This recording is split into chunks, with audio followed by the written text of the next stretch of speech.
Halo Bapak dan Ibu guru hebat.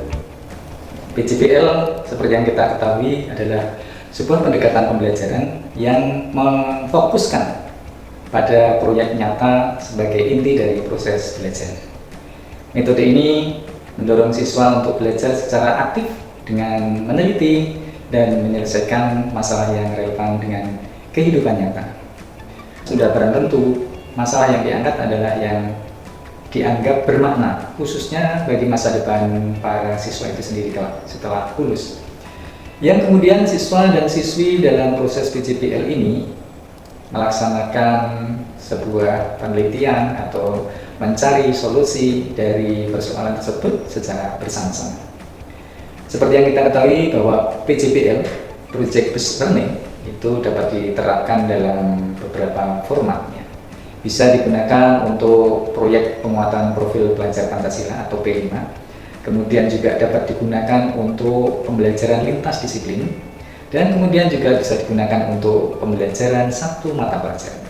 Bapak Ibu sekalian, kalau Bapak Ibu memiliki pengalaman atau pernah menerapkan PJBL dalam kelas, maka pada kesempatan kali ini saya mengajak kepada Bapak Ibu sekalian untuk lebih mengoptimalkan keberhasilan dari proses belajar mengajar metode PJBL ini.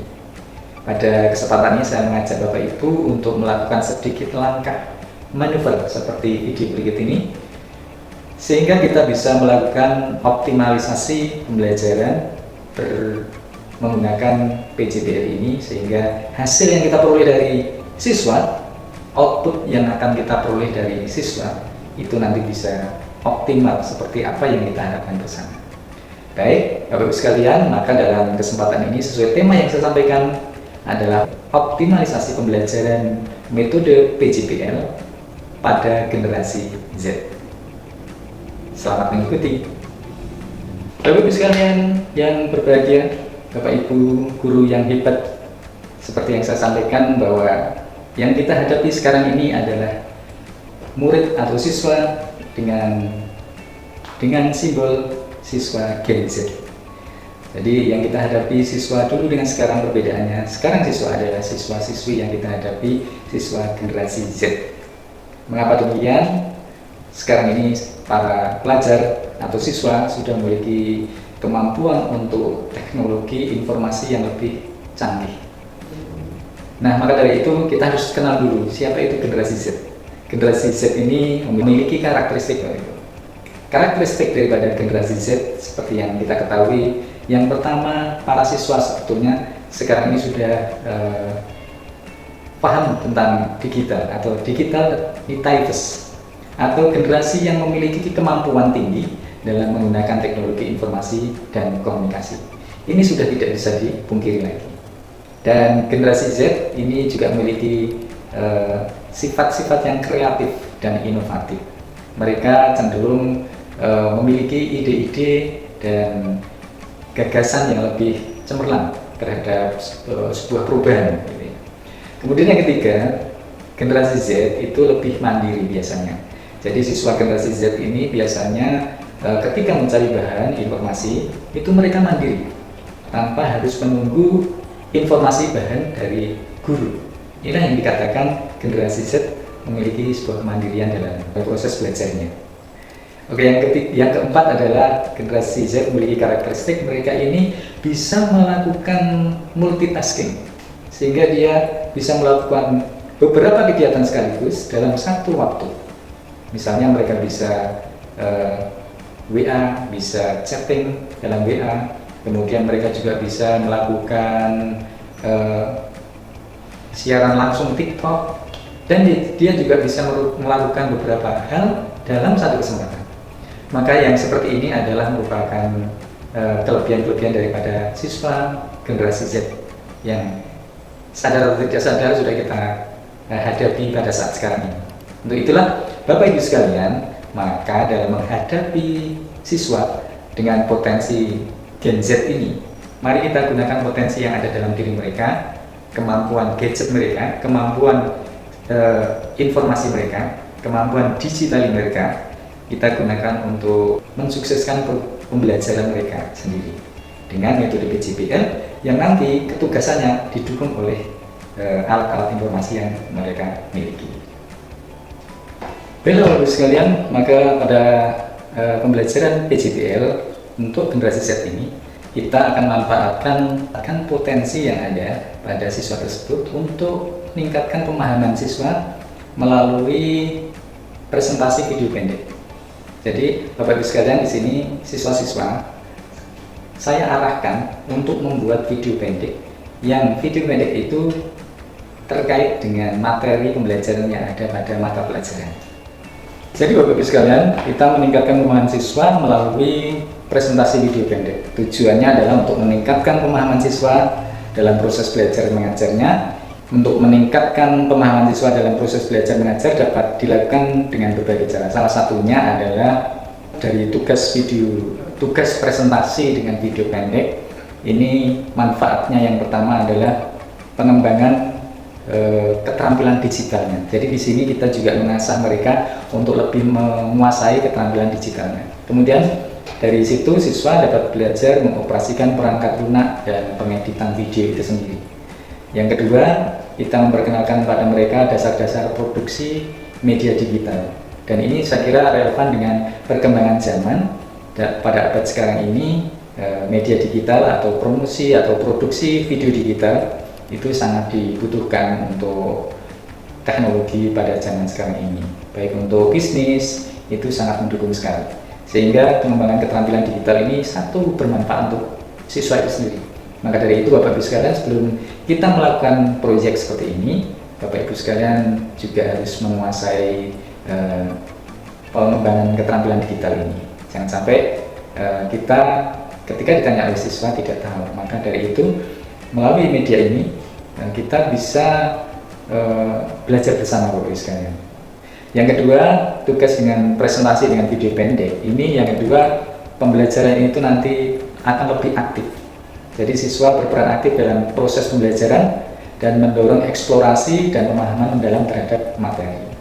Jadi siswa nanti juga akan mencari bahan yang terkait dengan materi tersebut, dan kemudian nanti para siswa juga bisa berkolaborasi dengan temannya sehingga mereka akan aktif dan mereka akan merasa senang dengan pembelajaran ini. Kemudian yang ketiga Bapak Ibu sekalian, yang ketiga adalah kreativitas dan inovasi. Jadi ini juga mendorong siswa itu untuk berpikir lebih kreatif dalam menyajikan materi dan memberikan kebebasan pada mereka untuk mengekspresikan ide mereka dengan cara yang unik. Percayalah Bapak Ibu sekalian, para siswa ini sebetulnya mereka juga sudah memiliki kreativitas dan inovasi di rumahnya. Ketika pegang gadget, ketika pegang peralatan-peralatan digital, anak-anak ini sudah mulai muncul kreativitasnya. Cuma di sini kita lebih mengarahkan dalam proses pembelajaran kita supaya fokusnya ketika membuat video ini bertemakan tentang materi-materi yang ada di pelajaran kita. Dan yang keempat Bapak Ibu sekalian, itu kita meningkatkan keterampilan komunikasi mereka. Jadi meningkatkan kemampuan berbicara dan menyampaikan informasi. Jadi anak-anak kita itu nanti akan memiliki kemampuan public speaking. Dengan proses latihan, membaca materi, kemudian dibuat video, cara menyampaikannya, gesturnya dan sebagainya, ini nanti akan meningkatkan kemampuan komunikasi mereka. Yang itu nanti akan sangat berarti ketika mereka sudah bekerja di dunia industri atau di dunia kerja. Dan kemudian melatih siswa itu sendiri merancang presentasi yang jelas dan menarik. Ini Bapak Ibu sekalian, dari keuntungan tugas presentasi video pendek. Dan nanti kita bisa melihat video yang ada di contoh-contoh video di sini. Itu merupakan karya-karya dari siswa-siswi kami yang sudah kami arahkan untuk lebih belajar menguasai presentasi dengan video pendek. Sungguh menarik ketika anak-anak menyambut strategi belajar dengan membuat video presentasi video pendek ini. Sungguh menarik dan mereka akan menangkap ide segar dari kita dan mereka akan senang mengikuti metode kita ini, sehingga nanti video-video yang mereka buat akan mereka buat dengan cara mereka, dengan kemerdekaan mereka akan membuat dengan video yang menarik sesuai dengan kemampuan mereka masing-masing. Dan di sini peran kita Bapak Ibu sekalian memotivasi, membimbing peserta didik untuk cerdas, membimbing peserta didik untuk bisa lakukan editing, langkah-langkah prosesnya nanti juga harus disiapkan sebelum pembelajaran itu. Seorang anak bisa melakukan membuat video itu, langkahnya seperti apa kita jelaskan. Seperti halnya urutan main ketika kita melakukan pembelajaran dengan metode PJBL seperti ini. Ya, Bapak Ibu sekalian, untuk lebih jelasnya Bapak Ibu sekalian bisa melihat hasil-hasil karya dari anak saya yang ada di link berikut ini, yang ada di YouTube di sini, dan Bapak Ibu sekalian bisa mempelajari mereka berkolaborasi, mereka membuat tugas video secara kelompok, dan mereka senang sekali membuatnya. Terima kasih, ini yang dapat saya sampaikan. Semoga kesimpulannya dari kegiatan pembelajaran yang ditunjang dengan meningkatkan pemahaman siswa melalui presentasi video pendek yang saya maksudkan, ini adalah sebuah langkah optimalisasi pembelajaran metode PJBL untuk siswa kita.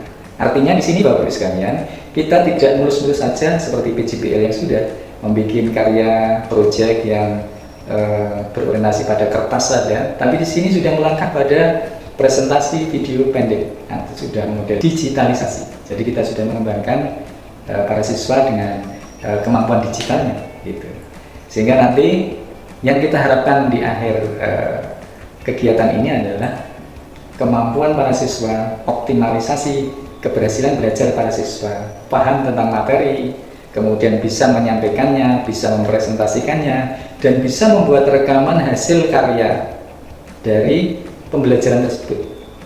Dan kita harapkan dengan demikian pembelajaran yang ditunjang dengan membuat presentasi video pendek, durasi kurang lebih 30 detik atau 1 menit, dan itu nanti akan menambah wawasan mereka dan keberhasilan pembelajaran PJBL kita akan terwujud. Semoga harapan ini dapat Bapak Ibu coba, dan saya sendiri sudah mencoba. Bapak Ibu sekalian bisa melihat di TikTok anak saya, di TikTok para siswa. Bapak Ibu sekalian juga bisa melihat di Instagram saya.